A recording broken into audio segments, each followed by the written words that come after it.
Hello everybody, welcome back if you've been here before. This is day 6 of my 25 Christmas movies of December extravaganza. This is number 6. This is the one that I came closest to not being able to do. I have just been crying. Just let me tell you that dealing with doctors and insurance companies and all that stuff sucks. So I'm gonna take a deep breath and do this though. So today's movie, sequel to yesterday's movie, which was Home Alone. So we're doing Home Alone 2, Lost in New York.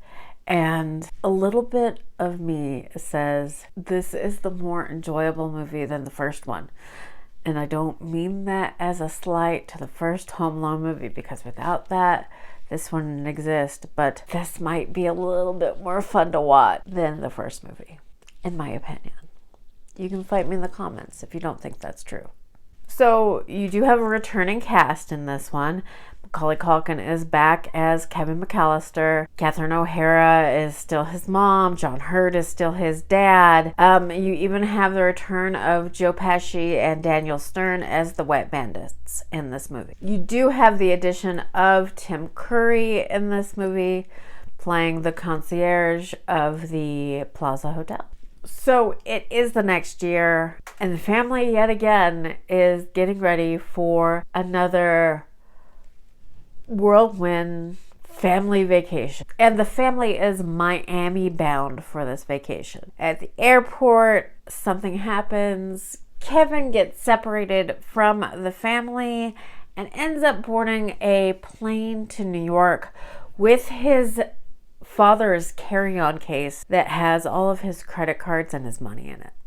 And yes, this movie is only possible in a pre-9/11 world where you're not going through so many checkpoints, and the airport was kind of looser, and you had all sorts of people at the airport picking up people. We used to pick up people at the gates. A lot of the ways I miss that time. You could have people meet you at your gate when you came in, especially if you were gone for a long time. People would meet you at your gate and make signs and everything. It was great, and that just doesn't really exist anymore. But Kevin does, through circumstances, get separated from the family and boards a plane bound to New York instead of Miami, and winds up in the Big Apple. And since he has his dad's carry-on with all of his credit cards and money in it, he is able to get from the airport to a hotel. He ends up checking himself into the Plaza Hotel, which nowadays is about $1,000 a night hotel for their regular rooms. But yeah, so he picked quite an expensive hotel. He does some trickery for them to let him check into the hotel by imitating his father when making the reservation and telling them that his father is on his way and he's just here early, and they let him do it. The Plaza Hotel at that time was owned by Donald Trump, and famously Donald Trump, to let companies use his properties as locations, sometimes he would negotiate a cameo for himself or one of his family members into the movie. And yes, Donald Trump does appear in a cameo in Home Alone 2. So what does an 11-year-old boy do when you're alone in New York and you can't get a hold of your family? Yeah, go around and see the sights. And he does. And it is a fun, good time of a little kid's eye view of New York City and seeing the things that you see on TV or in movies and what you think of New York. And at the time, still the early 90s, it was quite a New York. Kevin is up to his antics again. He gets away with staying at the hotel through trickery, being able to use a recorder that makes it seem like it's an older voice.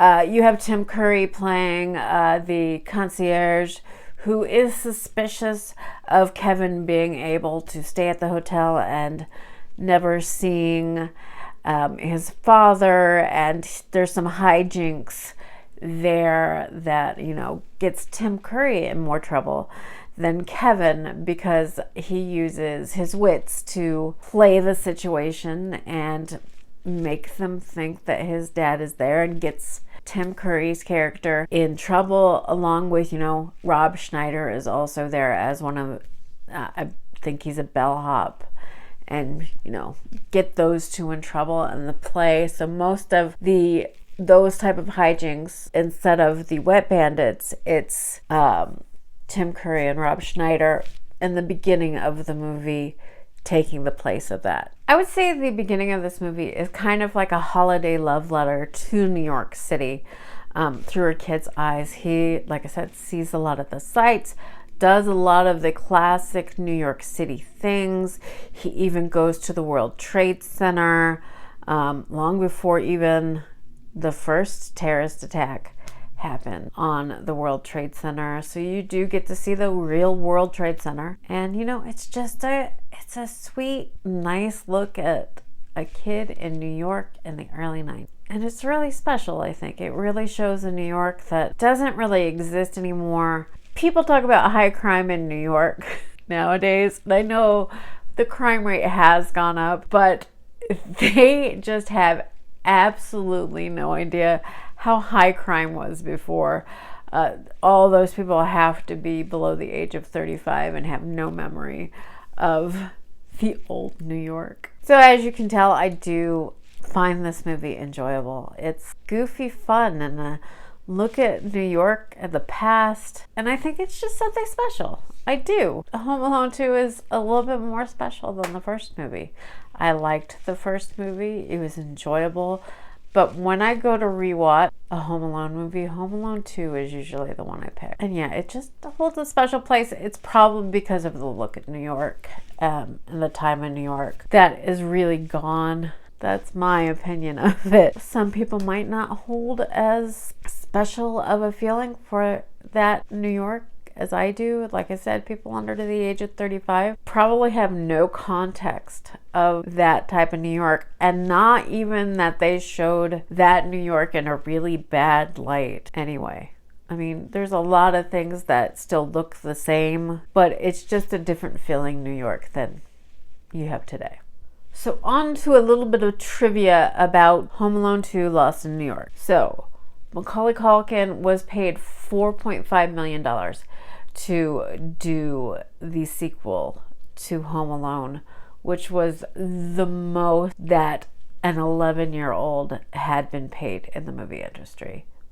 Oh, and I didn't even mention, like halfway through the movie, Joe Pesci and Daniel Stern show up in New York out of prison and happen to, in the sea of 8 million people, see Macaulay Culkin, see Kevin McAllister. They decide to, they're gonna rob a toy store, but they decide they have to get back at the little kid before as well. And it's basically from there on kind of the same movie as before. So the first half of the movie I find wonderful. The second half of the movie is really them doing the same type of thing as the first half, or as of the first movie, which is still enjoyable. But I liked the focus on New York through a kid's eyes. I liked that part, but still enjoyable. Still has moments in the second half that steer away from that storyline, and I really think you'd like it. And this movie was actually shot by and large in that first half of the movie on location in New York City during the winter, so it was cold out there. And then they do film a lot of it on a soundstage or the backlot of Hollywood, like the apartment house that he gets Joe Pesci and Daniel Stern to come to. That's all backlot in, I think, the Warner Brothers backlot. And speaking of it being cold in New York City, well, filming this during the winter. They'd spent a lot of money on snow for the production because even though it's cold, you can't guarantee snow, and they ended up having a blizzard, so wasted money. And Catherine O'Hara's character, again, is trying to get back to her son or find him in New York. And she, too, had the feeling that, are these parents trying hard enough? And who is going to believe this? Twice. Sometimes you just have to suspend your disbelief and just go along with the story. But are they really bad parents? Yeah, they're really bad parents. So this was shot on location at the Plaza Hotel, and actually the phone number they give for the Plaza Hotel in the movie is the actual phone number for the hotel. At least it was back then. I have no idea if it still is now, but it was the real phone number. So in the first movie, you'll catch Kevin watching an old gangster movie called Angels with Filthy Souls. In this movie, he will watch the sequel to that movie, Angels with Even Filthier Souls. And both of these are not real movies and shot specifically for Home Alone 1 and 2. The toy store in the movie, Duncan's Toy Chest, is based on real life New York toy store that has a part in the movie Big, F.A.O. Schwartz. And if you're ever wondering, it states in the movie that Kevin's room service bill was $963 for the time that he ordered food at the Plaza. It's probably twice that. And yes, this movie is still directed by Chris Columbus and written by John Hughes. So this is all I have today about today's movie, Home Alone 2 from 1992. I suggest you watch it if you've just seen the first Home Alone movie. I think you should watch the second Home Alone movie because, like I said, I think it might be better than the first. And then, as always, we pretend that none of the other ones exist and just don't watch those. But thank you again for joining me. Thank you if you made it to the end. I know a lot of people don't make it to the end of these things, but I really appreciate it. And I really like talking about movies. It gets me through some hard times that I go through in my life, and these videos are giving me something to focus on instead of that stuff. But I really appreciate you guys joining me, and if you like talking about movies, please consider subscribing. I would love it. But hopefully I'll see you tomorrow. You have a great day. This is Stacia. Love y'all.